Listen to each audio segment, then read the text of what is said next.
본 방송에서 제공하는 투자 정보는 투자 판단에 대한 조언입니다.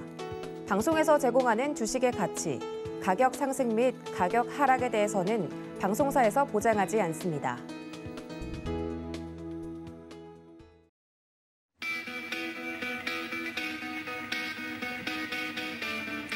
안녕하십니까. 고수익작전 타임 진행의 도지은입니다. 바쁜 한 주를 뒤로 하고 이번 주 장도 앞두고 있는 상황입니다.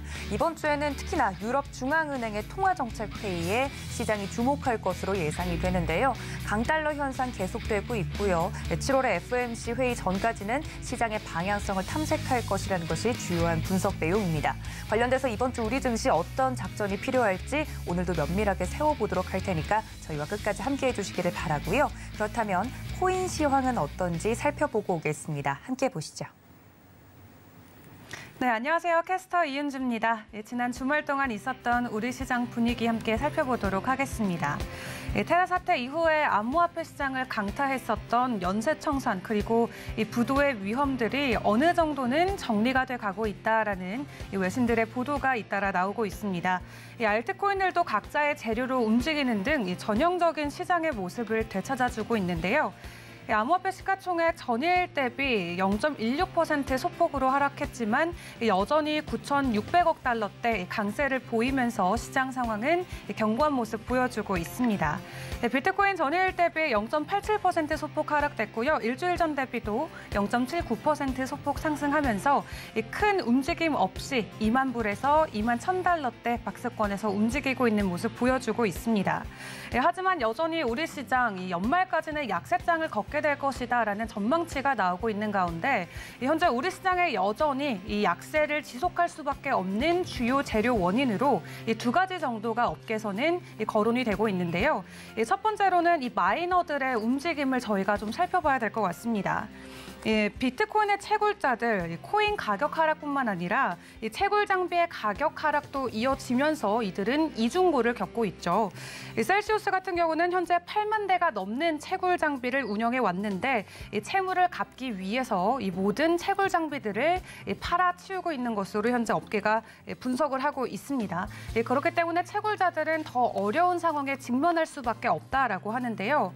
암호화폐 리서치 기관인 아케인 리서치에 따르면 6월 상장된 채굴 기업들이 5월 대비 400% 증가한 14,000개의 비트코인을 매도한 것으로 나타났습니다.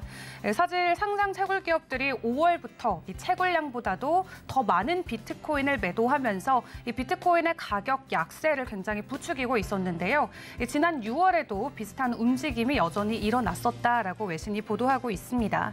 또 두 번째로 남아있는 매도 리스크, 결국 위험 자산 투자를 줄이려는 단기 트레이더들이 꼽혔습니다.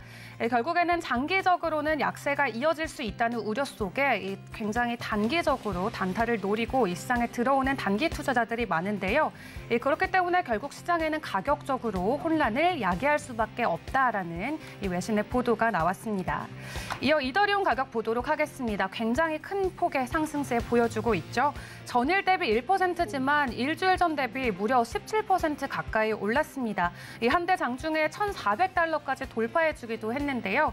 이렇게 이더리움의 좋은 가격 상승 모두 알다시피 오는 9월에 이더리움의 머지 하드포크 메인넷 업데이트가 예견돼 있기 때문에 기술적 호재가 결국 가격까지 반영이 돼서 좋은 상승 보여주고 있는 모습 확인해 보실 수 있습니다.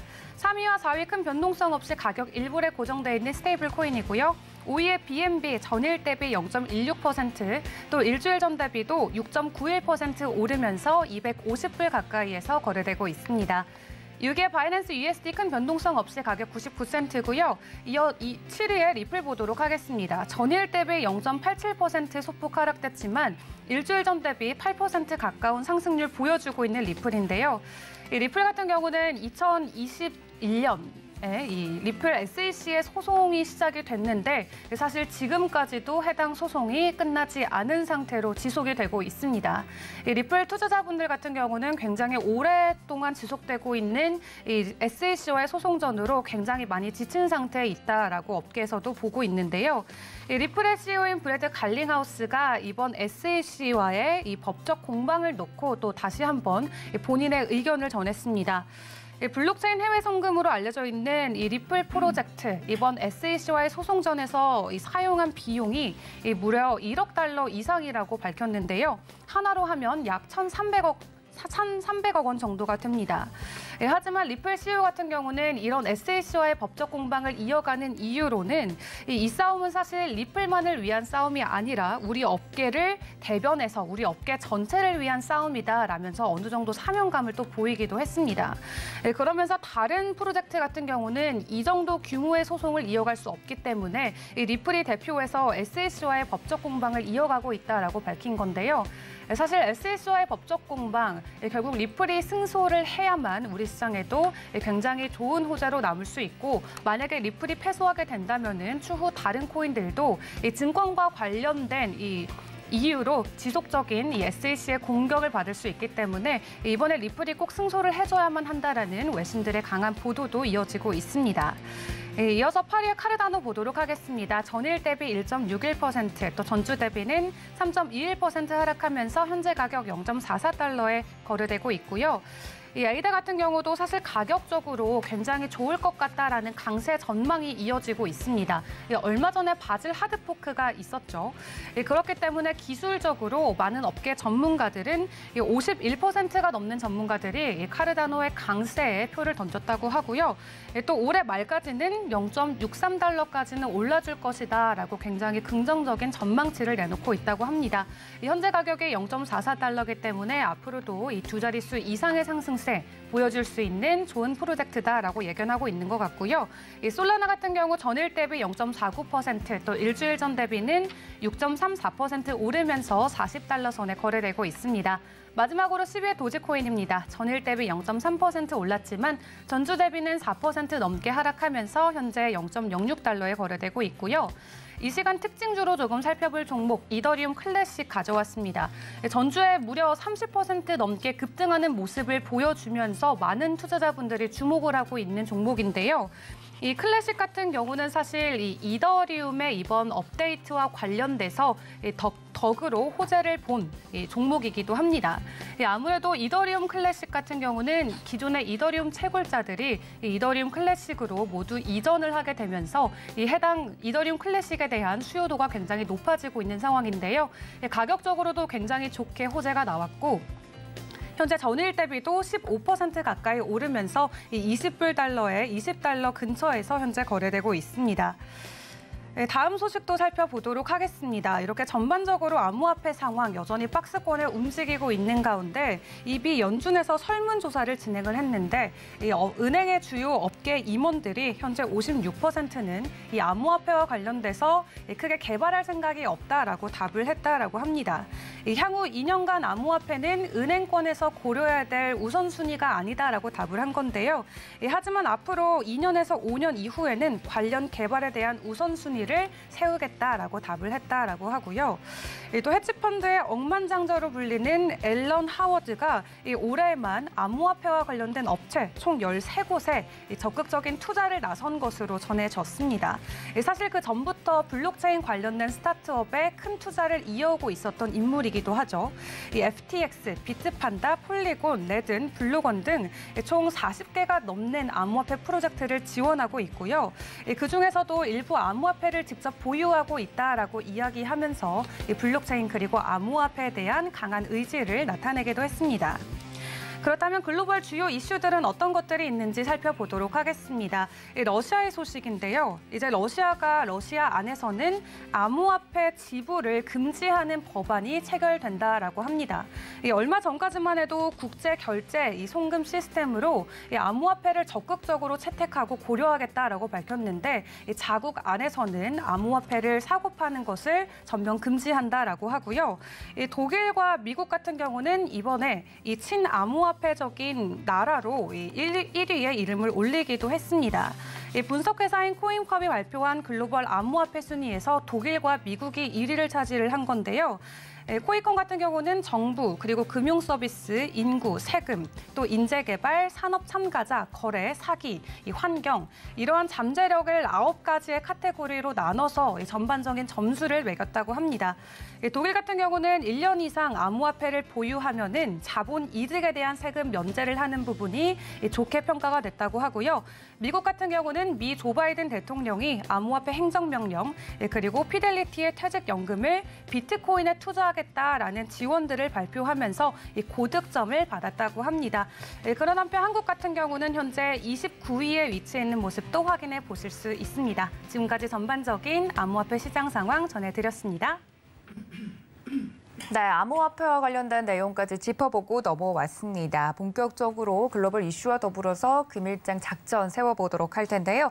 브레인 코리아 인베스트 신승용 대표님 스튜디오에 모셨습니다. 대표님 어서 오세요. 네, 안녕하십니까. 네, 지난주 바쁜 한 주를 좀 뒤로 하고 월요일장 앞두고 있습니다만 이슈를 좀 짚어보면 미국의 6월 CPI가 기대치를 훌쩍 넘게 나오면서 이제 연준이 빅스텝, 자이언트 스텝을 넘어서 울트라 스텝 하는 거 아니냐 불안감이 커지기도 하고 반면 이제 인플레 정점인 것 같다. 안도하는 이야기가 또 나오고 있습니다. 전혀 상반된 이야기가 나오고 있는데 방향성 저희가 어떻게 잡아야 될까요? 예, 지금 이제 뭐 말씀하셨던 대로 시장 일단은 가장 중요한 이벤트 2주 후에 남겨놓고 있습니다. 다음 주 7월 26일, 27일 우리 시간으로 28일 새벽이 되겠습니다. 그 목요일 아침이 될 것 같은데요.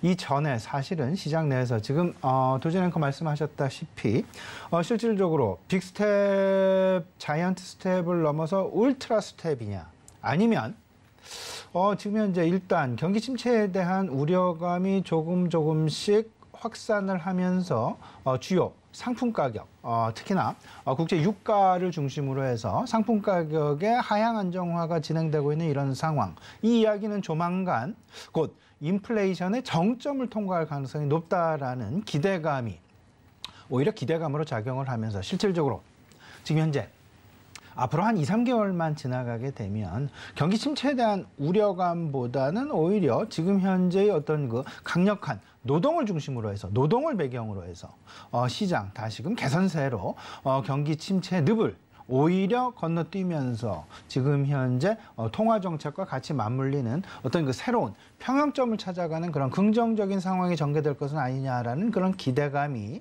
지금 현재 시장 내에 잔존하고 있다라고 보셔야 됩니다. 7월 FOMC 우리가 그동안은 빅스텝과 자이언트 스텝 사이에서 이야기가 오고 갔었습니다. 빅스텝 50bp의 인상, 자이언트 스텝 75bp의 인상.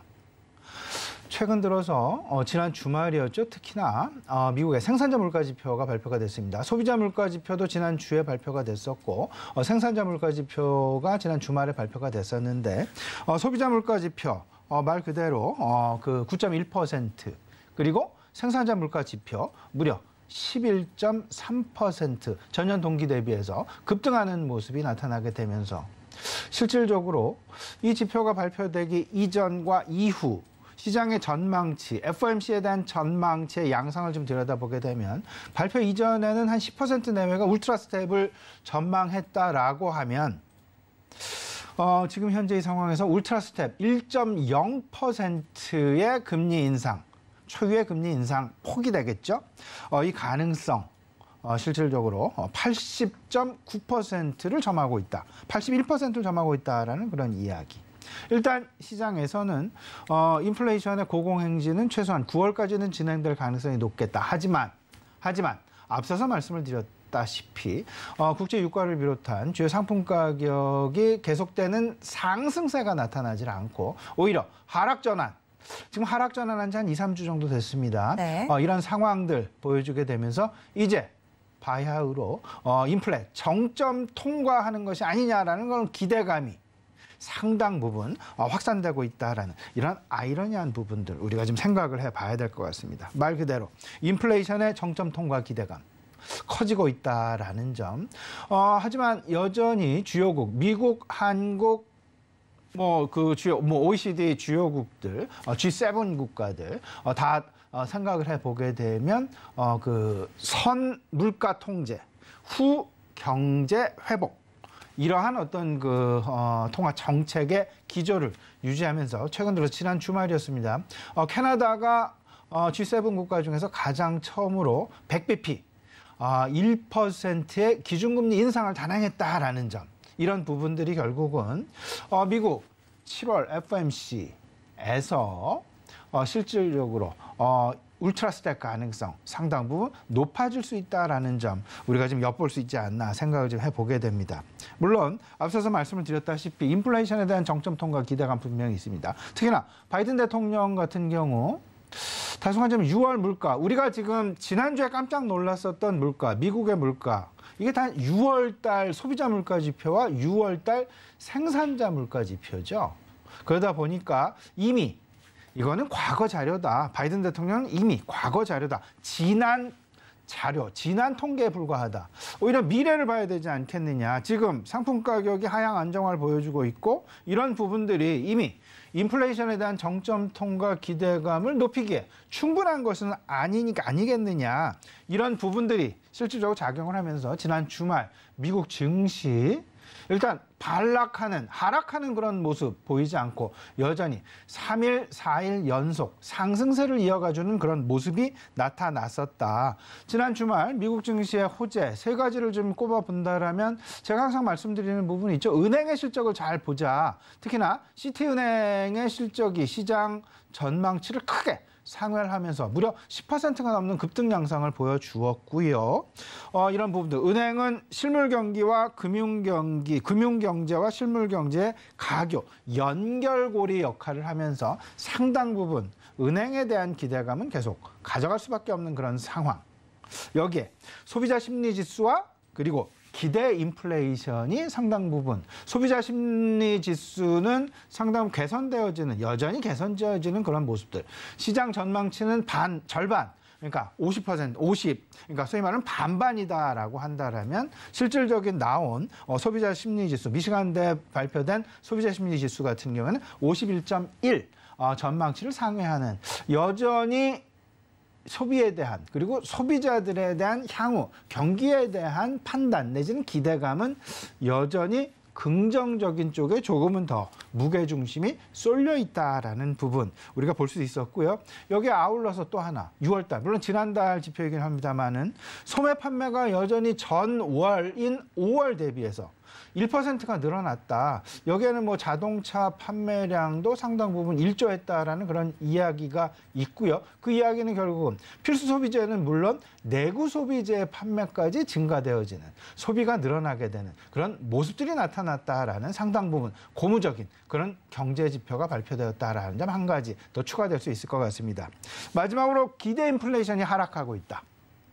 인플레이션에 대한 정점 통과가 그런 어떤 그 이야기가 점차 힘을 얻고 있다라는 쪽으로 해석이 가능할 것 같고요. 이 부분 7월 기대 인플레이션이 2.8%, 지난 6월 달에 기대 인플레이션이 3.1% 대비해서 0.3%포인트 하락했다라는 부분, 인플레이션율이 하락했다라는 얘기는 이제 말 그대로 인플레이션의 정점 통과 가능성, 기대감, 이제 현실화되는 것은 아닌가. 상당 부분 시장 내 기대감을 일으키고 있는 부분이다라고 평가해도 될 것 같습니다. 네, 말씀해 주신 것처럼 지금 현재 시장에서 기대와 우려가 좀 공존을 하고 있는 상황입니다. 그 안에서 좀 팩트로서 기대해 볼 만한 것은 무엇이고 실질적으로 우려해야 되는 건 무엇인지 저희가 좀 가름을 해서 이야기를 나눠보면 좋을 것 같은데요. 두 번째 이슈로 좀 넘어가 보자면 이렇게 인플레 정점론이 나오고 있는 와중에 연준의 자이언트 스텝은 거의 기정사실화가 된 상황이더라고요. 살펴보면 양국이 계획한 대로 금리 인상을 한다면 좀 동률인 기간을 제외하고는 적어도 올해 말까지는 금리 역전 상태가 좀 이어질 것이다. 우려 섞인 목소리도 나오고 있습니다. 정확히 이제 금리 역전 현상이 한국과 미국이 일어나면 우리나라에는 어떤 영향이 있는지 궁금한데요. 예, 일단 뭐 7월 다음 주에 있을 7월 미국의 이제 그 FOMC 회의 결과를 좀 우리가 찬찬히 좀 봐야 될 것 같고요. 그리고 미 연준에서 지금 연말 목표하는 기준금리가 3.4%라는 점, 이 부분도 꼭 메모해 놓으시고 지켜보셔야 될 것 같습니다. 반면에 지난주에 이창용 한은 총재가 발표된 부분이 있죠. 2.25%에서 2.5% 내외가 우리 한은이 지금 생각하고 있는 연말 기준금리가 된다라는 그런 부분들. 이 부분은 어찌 보면 연준에서의 이야기와 한은에서의 이야기. 어찌 보면 한국과 미국 간의 금리 역전이 너무나도 기정사실화된 것은 아닌가라는 부분 점차 우리 시장은 인지를 해 나가야 될 것 같고요. 이제 FOMC를 앞두고 두 가지 이슈가 분명히 부각됩니다. 앞서서 방금 말씀을 드렸던 한미 금리 역전. 이에 따른 시장 내 어떤 그 변화, 금융시장에는 어떤 변화가 있을 것이며 실물시장에서는 어떤 변화가 나타나게 될 것이냐. 이 부분 생각을 좀 해두셔야 될 것 같고 실질적으로 FOMC가 다가오게 되면서 인플레이션에 대한 평가, 과연 FOMC는 어떻게 해석을 할 것이냐. 소위 말하는 우리가 지금 한참 기대를 하고 있는 인플레이션에 대한 정점론과 관련된 시장의 평가와 그리고 미 연준의 평가는 어떻게 될 것인가. 이 부분, 이 두 가지가 결국은 FOMC를 앞둔 상황에서 이번 주 우리 시장 내 가장 큰 화두가 될 가능성이 높다라는 부분 꼭 생각을 해 두셔야 될 것 같은데, 일단 글로벌 통화 정책의 기조는 무조건 선물가 후경기입니다. 이 부분 변화가 없는 것 같고요. 다만 이제 인플레이션에 대한 우려감이 커지면서 통화 긴축이 가속도를 보이게 되면서 결국 경기 침체에 대한 우려가 시장을 한동안 변동성 국면에서 벗어나지 못하게 만들었다라는 부분 다들 이미 인지하고 계실 것 같고, 그러다 보니까 경기 침체에 대한 우려가 확산되다 보니까 이게 도돌이표로 아이러닉하게도 상품 가격이 하락하는 그런 모습. 상품 가격의 하락은 인플레이션을 더욱더 가속화시키지 못할, 둔화시킬 수 있는 가장 핵심적인 배경일 수밖에 없다라는 점. 상품 가격이 하락되면 인플레이션 압력이 둔화될 수밖에 없고, 인플레이션 압력의 둔화는 결국은 다시금 통화 정책을 가속화시키지 않고 통화 정책을 감속하게 만드는 그런 어떤 그 원인으로, 배경으로 서로 간에 상호 간에 작용을 하게 될 텐데, 지금 이제 화면으로 나가고 있습니다. 경기 침체 우려가 커지면, 그러니까 인플레이션이 확대가 돼서 통화 긴축이 속도를 내고, 그러다 보니까 경기 침체 우려가 커지게 되고, 이러다 보니까 원자재 가격이 하락을 하게 되고, 이 이야기는 결국은 인플레이션에 대한 정점을 만들게 되면서 정점 통과를 만들어내고, 인플레이 정점 통과는 통화 긴축 완화와 경기 침체 우려를 완화시키는 그런 모습. 이게 결국은 뉴노멀이 탄생되게 되는, 뉴노멀이 생기게 되는 배경이다. 뉴노멀, 새로운 평형점이 만들어지게 되는 그런 상황이 전개될 것이다라는 점. 이 부분 잘 생각을 해보시면서 꼭 지금 이제 우리가 변동성이 커진다고 해서 꼭 낭망할 필요는 없다. 시장은 항상 돌고 도는 것이다. 양면성을 가지고 있다. 환율에도 양면성이 있듯이 경기, 통화에도 양면성이 있고요. 그리고 경기에도 분명히 양면성이 존재하게 됩니다. 이런 부분들, 시차에 따라서 이 부분들이 각 사이클을 가지고 움직이는 그런 모습들을 보이게 되니까요. 굳이 너무 큰 낭망을 하시기보다는 점차 이런 어떤 그 순환 사이클 속에서 우리가 기회를 찾아가는 그런 노력을 게을리하면 안 되겠다라는 점 다시 한번 좀 강조해 드리도록 하겠습니다. 여기서 더 나아가서 이제 FOMC가 울트라 스텝이냐, 이제 아니면 자이언트 스텝이냐, 이런 상황들. 이제 뭐 한미 금리 역전은 어찌 보면 기정사실화되었다라고 봐야 될 것 같고, FOMC가 어찌 보면 뭐 앞서서 이제 도앵커 말씀을 하셨습니다만은 최소한 자이언트 스텝은 어찌 보면 기정사실화 아니겠느냐. 여기서 이제 자이언트냐 울트라냐, 이를 놓고 시장이 이제 서로 간에 다른 전망과 관련된 시나리오가 나올 가능성이 높은데, 그 시나리오 좀 생각을 해보죠. 자이언트 스텝 75bp 인상일 경우 시장의 움직임은 어떤 시나리오를 우리가 한번 생각해 볼 수 있을까? 일단 불확실성이 해소가 됩니다. 시장 안도랠리 가능성 상당 부분 높아 보입니다. 불확실성이 해소가 되니까요. 근데 그렇게 되면서 인플레이션에 대한 정점 통과 기대감 커질 수밖에 없겠죠. 여기에 지금 현재 시장 내 문제가 있는 시장 내 가장 이제 그 관심사로 떠오르고 있는 달러 인덱스, 지금 108, 109를 넘어가고 있는 그런 모습이 되겠습니다. 이게 계속 강세를 보일지, 아마도 자이언트 스텝 정도에서 머물게 된다라면 달러 인덱스는 다시금 하향 안정화될 가능성 높지 않을까. 그렇게 되면서 채권 시장 안정화 보이게 되고, 원자재 시장은 다시 국제유가 WTI 기준으로 100달러를 넘어설 가능성 다시 한번 제기가 될 수 있다라는 점, 경기가 다시 회복될 가능성이 높다라는 경기 쪽에 대한 기대감이 커질 수밖에 없다라는 점. 반면에 울트라 스텝이 단행이 된다라면 일단은 시장 단기 변동성 확대될 수밖에 없습니다. 그렇게 되면서 경기 침체에 대한 우려감이 당장 코앞으로 다가올 가능성이 높다라고 봐야 되겠죠. 그러다 보면 다시금 원자재 가격이 하락이 될 것이고 채권 시장은 다시금 채권 금리는 올라가게 될 것이고 금융시장 변동성 커질 수밖에 없는 그런 상황. 원달러 환율 올라가게 되면서 1,310원이 아니라 이제는 1,350원도 넘어설 수 있는 그런 상황. 이렇게 되면서 수입 물가에 대한 불안감, 더 나아가서는 금융시장에서는 외국인의 이탈 가능성 상당 부분 높아질 수밖에 없는 그런 양상이다. 따라서 다음 주 있을 FOMC 과연 울트라 스텝을 진행을 할 것인지 아니면 자이언트 스텝을 진행할 것인지 아니면 다행스럽게도 빅 스텝 수준에서 마무리가 될 것인지 이런 상황들 지금부터 예의주시해야 되겠다. 미리 대비해 나가셔야 되겠다 말씀드립니다.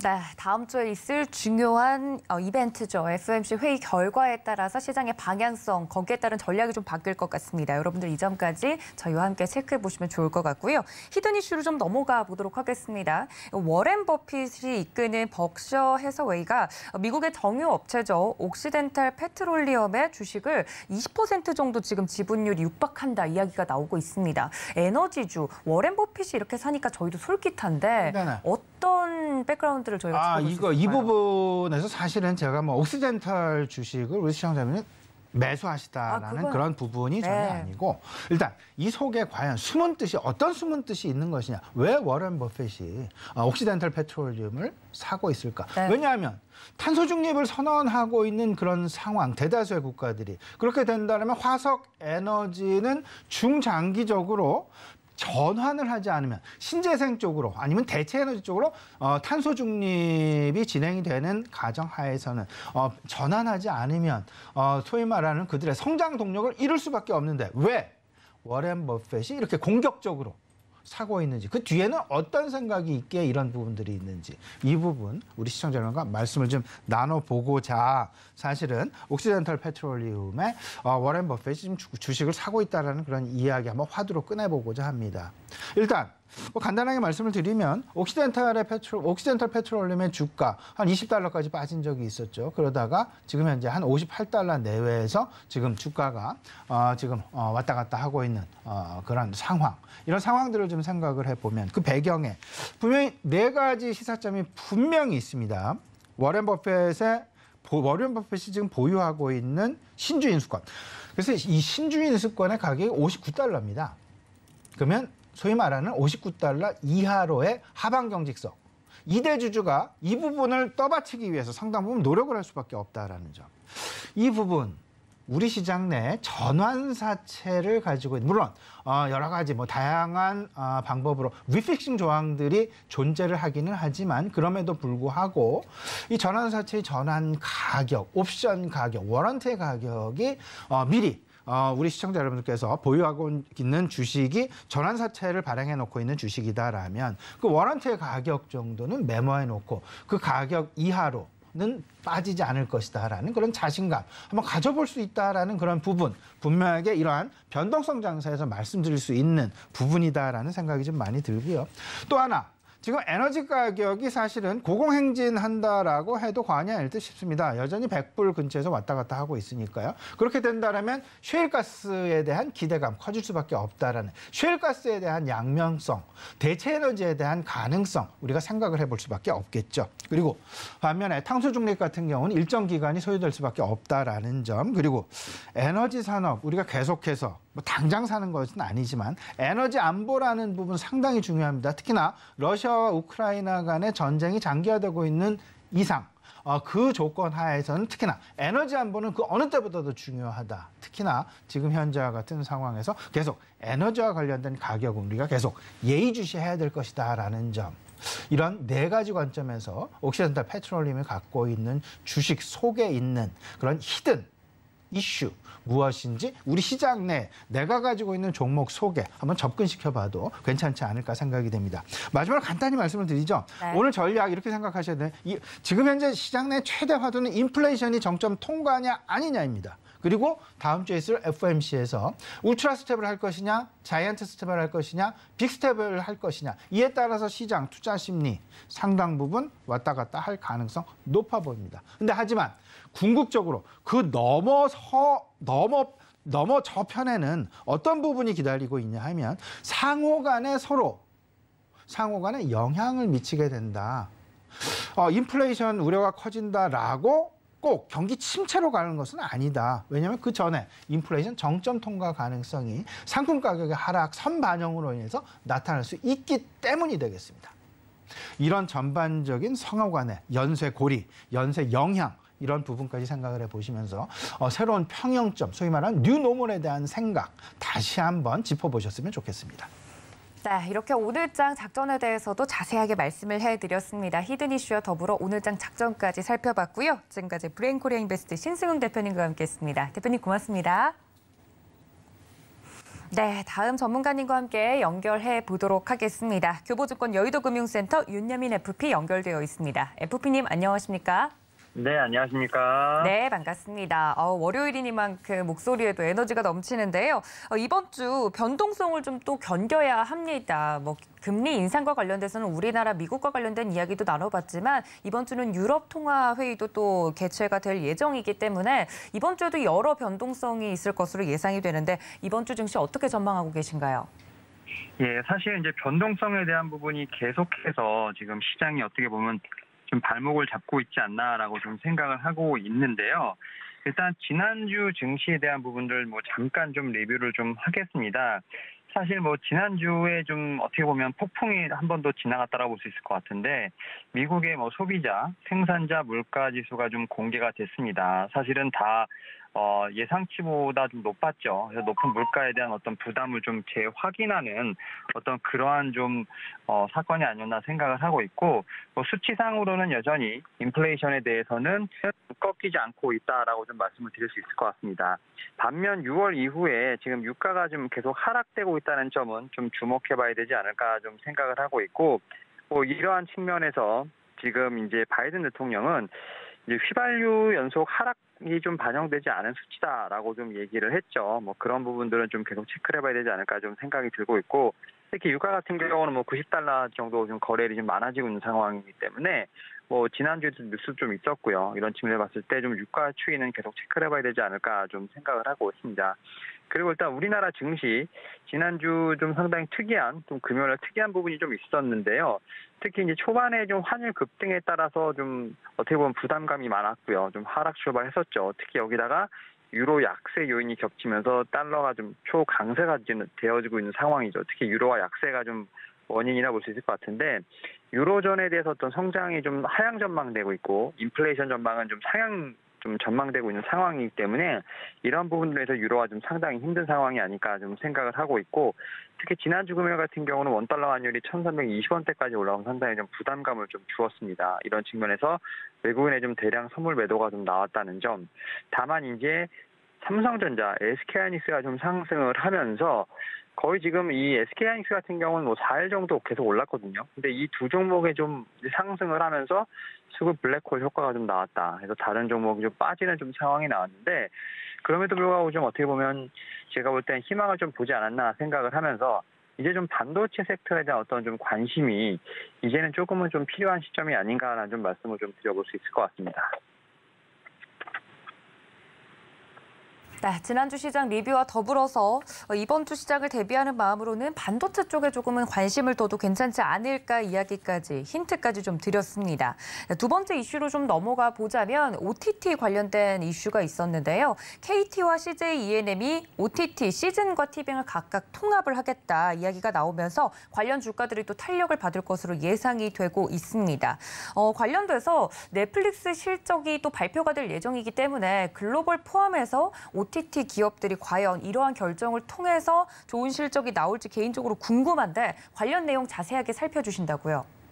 예, 지난주에 좀 이슈 중에 하나가 바로 이제 KT, CJ ENM의 지금 OTT 통합에 대한 부분들이 아니었나 좀 생각이 드는데, KT는 시즌을 좀 운영하고 있고, CJ ENM은 좀 티빙을 좀 운영하고 있는 상황인데, 지금 이 두 회사를 좀 흡수 합병하겠다라는 얘기가 나오고 있죠. 특히 이제 시즌의 지분을 100% 보유한 KT 스튜디오 지니가 합병 법인의 지분을 좀 취득을 해서 3대 주주 지위를 확보할 예정이라고 되어 있습니다. 그리고 티빙과 시즌의 합병 비율은 1대 1.57 정도로 되고, 합병일은 이제 오는 12월 1일이라고 볼 수 있을 것 같은데, 사실 이제 이 양사는 강한 부분과 약한 부분이 좀 명확했습니다. 이런 측면에서 봤을 때 서로에 대한 윈윈 어떤 전략이 아닐까 좀 생각이 드는데, 이제 최근에 보면 오리지널 컨텐츠죠. 뭐 굽힐 수는 없다, 이상한 변호사, 우영우로 이제 컨텐츠 유통화라든지 채널 역량에 좀 상당히 강점을 보유한 이제 KT 스튜디오 지니 같은 경우는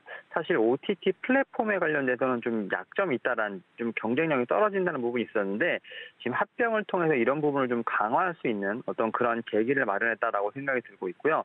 최근에 티빙 같은 경우는 이제 가입자가 좀 정체가 돼서 성장에 대한 우려가 있었는데요. 뭐 CJ ENM 같은 경우는 이번 합병을 계기로 해서 티빙의 가입자의 어떤 성장이 다시 한번 재개되지 않을까라는 좀 생각을 하고 있다라는 측면에서 봤을 때 서로에게 좀 윈윈이 되는 어떤 이런 좀 M&A가 아닐까 좀 생각을 하고 있고요.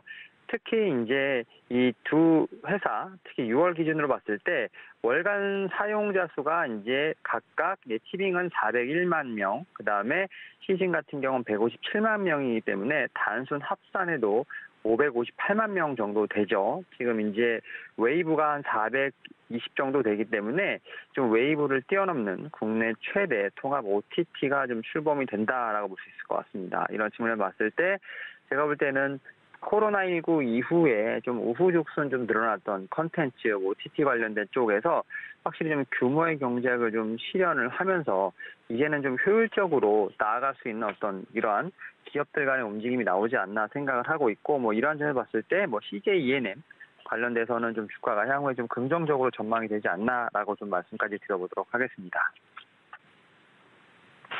네, 코로나19 이후에 좀 우후죽순으로 생겼던 OTT 관련주들이 지금은 좀 이렇게 합병이나 혹은 나누어지면서 옥석가리기에 나서고 있는 것이 아닌가라는 생각이 든다고 이야기까지 또 해주셨습니다. 보다 이 OTT 관련된 종목들에 대한 투자를 집중적으로 할 수 있을 것 같은데, 관련된 종목들의 흐름은 저희 프로그램 통해서도 꾸준히 살펴봐 드리도록 하겠습니다.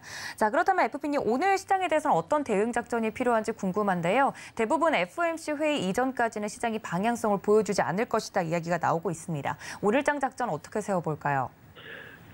사실은 이제 지난주 주말에 나온 지표를 좀 확인해 봐야 되지 않을까 좀 생각을 하는데, 지금 미국에서 소비자 심리지수, 그 다음에 소매 판매도 예상보다 좀 양호하게 나왔다.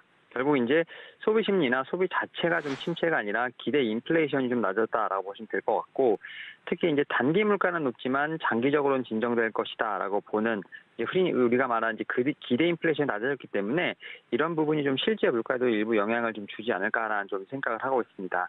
물론 이제 현재 수치만 놓고 보게 된다고 하면 강한 긴축은 불가피해 보이긴 합니다만, 연준 인사들의 좀 발언으로 인해서 1%대 인상은 좀 가능성이 거의 없어진 상황이 아닐까 좀 생각을 하고 있고, 이런 측면에서 봤을 때 시장은 이제 뭐 물가라든지 임금, 공급망 문제에 대한 부분을 계속 체크를 해봐야 되지 않을까 좀 생각을 하고 있습니다. 특히 이제 유가에 대한 부분들, 뭐 중국 코로나 상황도 계속 주시를 해야 되지 않을까라는 좀 말씀을 좀 드려보도록 하겠고, 이제 우리나라로 보게 된다면 지금 사실 외환 시장 문제가 좀 상당히 부담입니다. 지난주 같은 경우 달러가 초강세를 보였고요.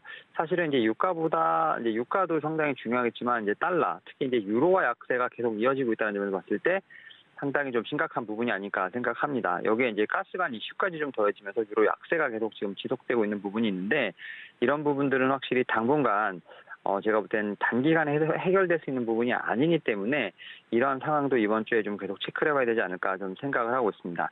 다만 이제 앞에서 말씀드렸던 것처럼 실적 이후에 좀 국내 기업들의 실적 평가가 일단은 이제 너무 과매도 구간이 아닌가라는 좀 인식이 좀 강해지고 있지 않나 생각이 듭니다. 삼성전자부터 시작을 해서 특히 이제 에코프로비엠 같은 종목도 호실적으로 좀 공개를 했죠. 물론 이제 주가 같은 경우는 종목별로 좀 상이하게 나오고 있습니다만, 앞에서 말씀드렸던 것처럼 이제 낙폭과대, 저평가 관련된 종목들에 대한 좀 관심이 다시 살아나고 있는 부분들 있습니다. 이에 따라서 결국 이번 주 같은 경우도 여러 가지 좀 변수들이 있습니다만 좀 기관에 좀 수급이 붙는 과대 낙폭 실적주에 대한 관심은 계속 유효하지 않을까 말씀을 좀 드려보도록 하겠습니다.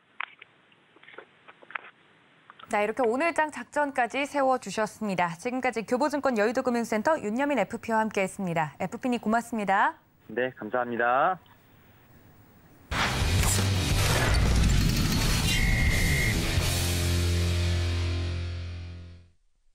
네, 보다 자세한 종목에 대한 작전 이어서 세워보도록 하겠습니다. 글로원 파트너스 이성웅 이사님과 함께합니다. 이사님 안녕하십니까? 네, 안녕하세요. 네, 반갑습니다. 첫 번째 이슈부터 들어가 보면 미국 시장은 반등세가 나왔습니다. 그리고 지난주 우리 시장도 좀 돌아보면 그나마 유의미한 부분을 찾자면 외국인과 기관들의 매수세가 좀 들어와 주고 있다는 점인데요. 특히 대형 IT 종목 위주로 들어오고 있습니다. 이런 상황 속에서 저희가 체크 포인트 짚어봐야 될 것 같은데요. 네, 저는 미국 시장은 지표에 따라서 반응을 많이 하고 있습니다. 부정적인 지표가 나왔을 때 같은 경우 시장이 나스닥 중심, 그중에서도 기술주 중심으로 시장을 지탱하는 모습을 확인을 할 수 있었고요. 그 지탱하는 시장이 이어지다 보니까 그 이후에는 긍정적인 지표가 나오니까 시장이 강한 모습 확인할 수 있었습니다. 통상적으로 어느 정도 바닥권에서나 나타난 현상을 보이고 있는데 이게 지표는 나쁜 상황에서 이와 같이 주가가 먼저 반등이 나오는 현상 안에서 강한 업종을 중심으로 해서 매매에 가담할 필요가 있겠고요. 특히 대형 IT주 같은 경우는 일단 경기 상황이라든지 이런 부정적인 요소가 있을 때 주가가 선행해서 움직이는 경향이 있습니다. 즉 IT 업종 같은 경우는 지표를 보고 그다음에 실적을 보고 움직이는 게 아니라 이게 산업의 사이클의 경향을 파악할 필요가 있겠고요. 그렇다 보니 우선적으로 대형 IT 쪽에 반등이 나타난 것으로 볼 수 있겠습니다. 여기에서 저희가 하나 체크하고 갈 점은 이 대형 IT주들의 강세에서 이게 중소형주라든지 2분기 실적이 호전적인 종목으로 퍼질 수 있는지 여부겠고요. 이제는 투자의 영역 쪽에서 서서히 베팅이라든지 그런 영역으로 넘어가는 구간이다 보니까 저희가 생각해야 될 점은 일단은 대형 IT 업종 같은 경우는 미국도 그렇고 우리나라 같은 경우도 시장 대비 상대적인 강세를 나타내는 시점에서 다른 업종으로 퍼지기보다는 여기서 중소형 IT 업종의 강세가 이어질 가능성이 높습니다. 그렇다 보니 오늘 같은 경우는 2분기 실적 그리고 중소형 쪽의 IT 쪽에서 주목할 만한 기업을 말씀드리도록 하겠습니다. 네, 방향성을 좀 정확하게 정해주신 것 같은데요. 중소형 IT 종목, 그렇다면 오늘의 특징적인 종목 어떤 종목일까요? 네, 오늘의 종목은 해성DS입니다. 기존에 한번 방송을 통해서 말씀을 드린 적이 있는 종목인데요.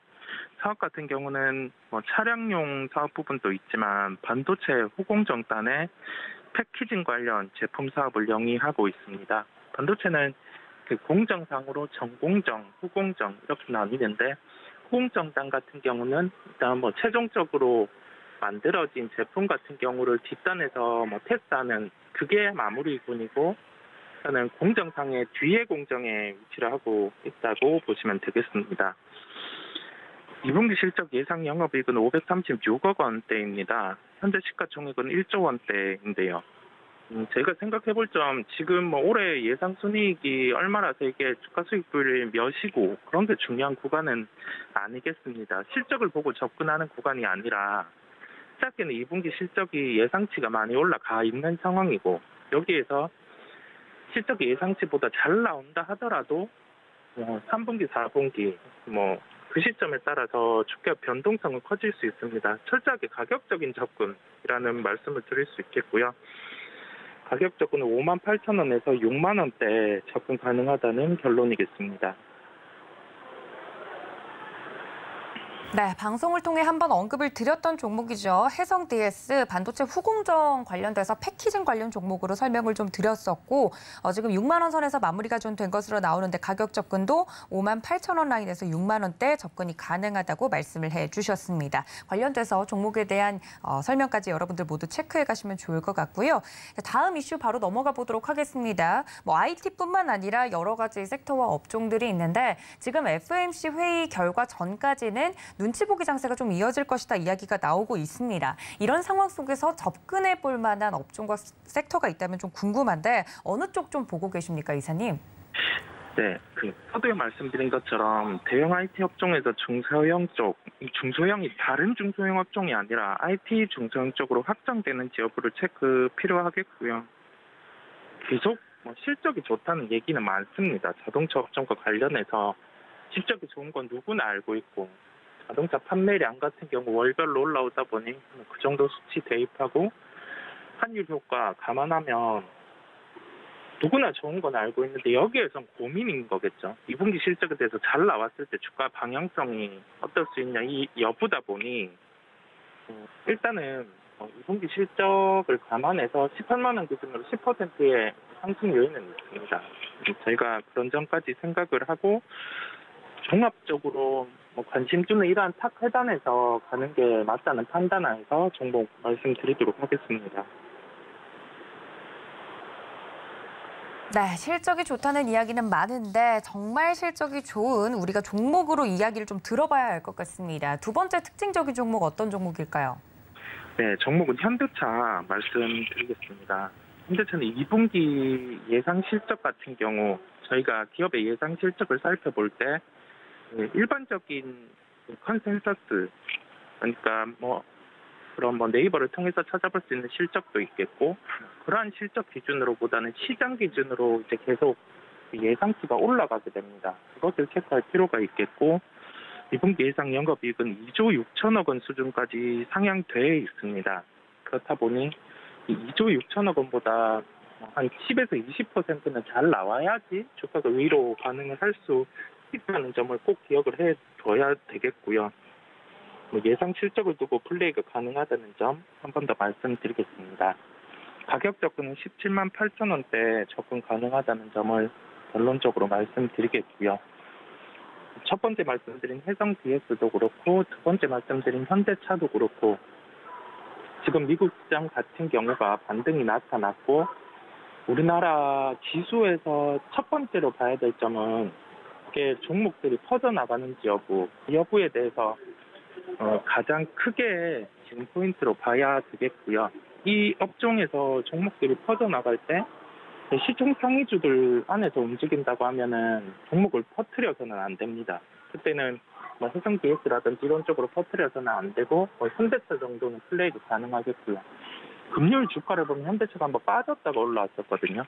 그런 점을 봤을 때 종목 하나를 접근하더라도 지금은 내가 매수할 단가의 기준이 어떤지, 이 기준이 시가총액이 어떤 수준에 위치하고 있는지, 추격해서 매수해야 되는지 아닌지, 그다음에 비중 같은 경우는 시장이 빠졌고 이제 돌아선다고 해서 한 종목에 대해서 비중을 50% 이상 가져가는 장은 절대 아니라는 점 한 번 더 말씀을 드리겠고요. 손절은 지금 철저하게 지키셔야 됩니다. 종목을 바닥을 잡으려 할 필요도 없고 바닥은 누구도 모르기 때문에 접근할 때 분할 매수, 그다음에 분할 매도 이거는 1차원적인 원칙이라고 할 수가 있겠고요. 손절 같은 경우는 타이트하게 5% 정도로 꼭 삼고 대응을 하셔야 된다는 점, 두 종목 다 공통적으로 해당된다는 점을 한 번 더 강조드리겠습니다. 네, 실적과 관련돼서 두 번째 특징주 현대차 이야기를 해주셨습니다. 철저하게 가격 접근 라인을 좀 지켜주셨으면 좋겠다. 수익권도 이야기를 좀 해주셨는데요. 현대차에 관련돼서는 실적을 좀 보면 좋겠다 이야기를 해주셨다고 하셨는데 관련돼서 현대차와 관련돼서 기아차뿐만 아니라 이 완성차와 관련된 부품 관련주들은 어떤지 제 개인적으로 궁금하거든요. 반도체 쪽에서는 대형주보다는 이제 중소형주 위주로 종목을 이야기를 해주셨는데 완성차는 대형주 위주로 이야기를 해주셔서 부품주들은 볼만한가요? 네, 부품주들도 상대적으로 그 밸류에이션은 싼 구간에 있습니다. 이게 싸다는 표현이 시장의 업종 대비해서 타업종과 비해서 싸다는 게 아니라 이 자동차 부품 업종을 내에서 비교를 해보더라도 이익 대비해서 주가가 많이 할인된 구간이고요. 이게 싸다고 해서 무작정 접근하면은 영원히 싼 구간이라는 함정에 빠질 수 있기 때문에 왜 자동차 부품주가 싼지 그걸 먼저 체크를 해야 됩니다. 그 기존의 요인으로는 현대 기아차 쪽에 매출 비중이 편중돼 있는 점이 있었고 이 부분은 해외시장 점유율로 해소가 되는 부분을 확인할 수 있었고 그다음에 이번에 2분기 실적 같은 경우는 현대차, 기아차 같은 경우가 비용 통제 요인이 아니라 제품 판매 대수의 증가로 인해서 실적이 잘 나올 거기 때문에 부품주 같은 경우는 일회성 비용 요인을 제외하고는 실적이 잘 나올 수 있는 요인이 충분합니다. 그렇다 보니 지금이 부품주에 대한 관심을 가질 시점이겠고요. 대표적으로 해외시장 점유율을 그래도 포지션을 가지고 가는 기업 쪽으로 살펴볼 필요가 있겠습니다. 저는 만도라든지 현대모비스를 중점적으로 살펴보고 있고요. 특히 이익 대비해서 상대적인 시가총액 매력 자체까지 본다고 하면 현대모비스를 탑픽으로 생각을 하고 있습니다. 네, 자동차 부품주 안에서도 봐야 될 방향성에 대해서 다시 한번 짚어드렸으니까 여러분들 이 점까지 체크해 주시면 좋을 것 같습니다. 지금까지 글로원 파트너스 이성훈 이사님과 함께했습니다. 이사님 고맙습니다. 네, 감사합니다. 네, 이렇게 오늘 장 작전에 대해서도 이야기를 나누어 봤는데요. 장중에 대한 대응 전략은 저희가 매매 시그널 통해서 인사드릴 예정이니까 그 방송까지 여러분들 끝까지 챙겨봐 주시면 감사하겠습니다. 본 방송에서 제공해 드린 정보는 투자 판단에 대한 조언일 뿐 해당 주식의 가치나 수익률을 보장하고 있지 않다는 점까지 알려드리면서 저는 잠시 쉬었다가 다시 인사드리겠습니다. 시청해 주신 여러분 고맙습니다.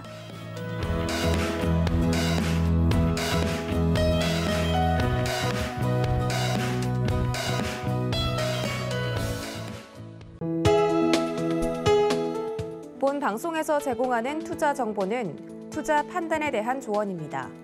방송에서 제공하는 주식의 가치, 가격 상승 및 가격 하락에 대해서는 방송사에서 보장하지 않습니다.